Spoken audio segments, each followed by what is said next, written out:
राष्ट्रपतिलाई नेकपा एमाले पार्टीले अत्यन्त सम्मानित र मर्यादित भूमिकामा बस्नका लागि अनुरोध गरेको छ। बुझ्नुभयो नि, उहाँको सम्मानमा कमी आउने बाटोमा नहिँड्नुहोस्। तपाईँ यति सम्मानित ठाउँमा पुगिसकेका मान्छे विवाद गर्ने ठाउँमा आउने होइन, सम्मानित भूमिकामै बस्नुहोस्। तर पार्टी सम्मान गर्न तयार छ भनेको छ। हाम्रो चाहना उहाँको पक्ष विपक्षमा बहस गर्ने चाहना होइन, उहाँ सम्मानित भएर बसिदिनुहोस्। पार्टीको चाहना त्यही हो। सम्मानित भएर बस्ने भने के हो भन्दाखेरि राष्ट्रपति उपराष्ट्रपति भइसकेका व्यक्तिहरू जो राष्ट्रको अभिभावकको भूमिकामा पुगिसकेका छन्, उनीहरू फेरि आएर चाहिँ दलीय राजनीतिमा सामेल हुने कुरा चाहिँ उचित हुँदैन भन्ने पार्टीको मान्यता हो।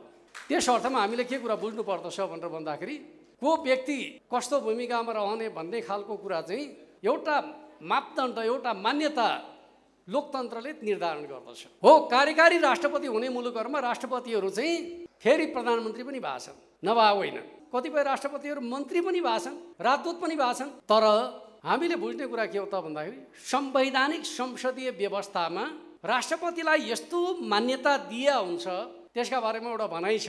संवैधानिक राष्ट्रपतिले कहिल्यै गल्ती गर्दैन, किनकि उसले सम्मानित भूमिकामा बस्दछ।